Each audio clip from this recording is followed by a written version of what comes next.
Well, there's lots of reaction today from President Obama criticizing some of our allies in the Persian Gulf and in Europe, describing them as, quote, free riders. It's a much talked about long interview in the Atlantic magazine entitled The Obama Doctrine. The president says some of our allies are eager to drag the U.S. into sectarian conflicts that sometimes have little to do with the United States' interests. He hit Saudi Arabia especially hard, saying that country needs to learn to, quote, share the region with its enemy, Iran. The president defending his foreign policy approach in the article, and it concludes by saying, quote, Barack Obama is gambling that he will be judged well for the things he didn't do.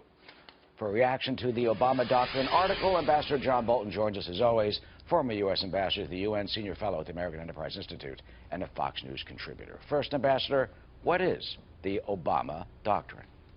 Well, I must say, I've read the entire article twice, in fact. It was an arduous journey, and there are a lot of words in it. There's no doubt about it. The president's never short of words, but when I came to the end of it, apart from a few specific references, I couldn't tell what the doctrine was. And I would say this.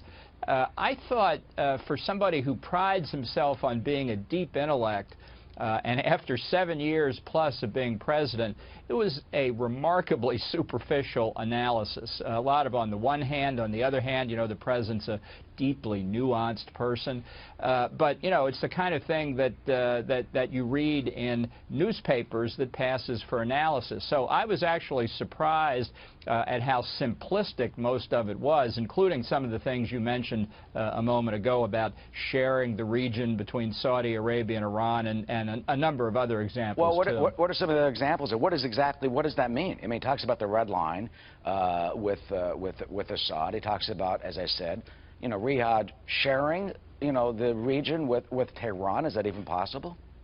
Well, it's not, and I think it shows that he doesn't understand what has been motivating concern among the Arab states of the region ever since 1979, when the Ayatollahs and the Islamic Revolution took over in Tehran. It's not like when the Shah was an ally of the United States, the Saudis, as major oil suppliers, were allies of the United States. They were not in conflict at that point. They are today because of the ideology of the regime that dominates Iran. But there are a lot of other examples, too. The president, for example, says he understands that there is, in effect, a faction within Islam that's radical and dangerous. And the most remarkable thing is the president says he doesn't like to talk about it publicly because Americans may get it wrong. In other words, I'm so much smarter than the Americans, I can't be honest with them because God knows what they'll do if I say what I actually believe.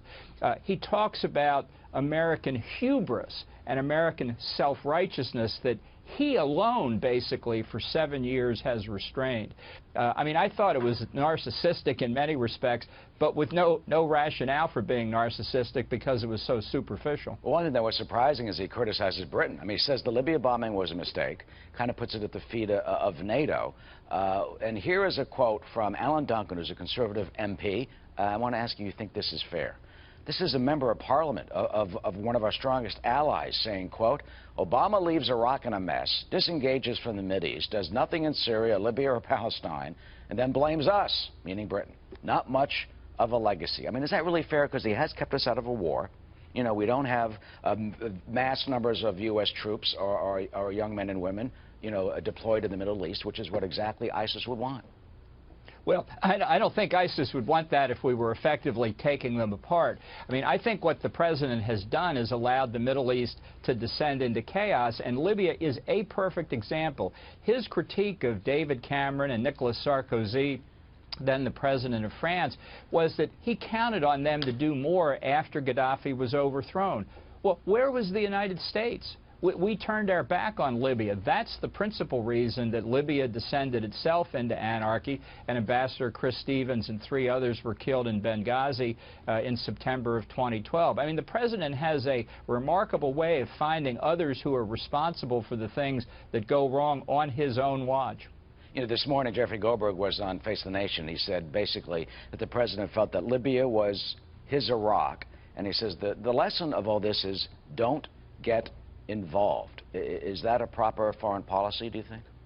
Well, that's Obama's policy up until about half a page later when he explains why you do get involved. I mean, that's part of the problem with this article, which was written as if it were by a White House flack, is the president's got it all different ways. On the one hand, on the other hand, on the third hand. That's why at the end there's very little there, in my view. So what do you think we should do as we go forward? We're in the middle of this presidential campaign. What do you see happening in the Middle East, and how do we deal with all these issues that have not been resolved?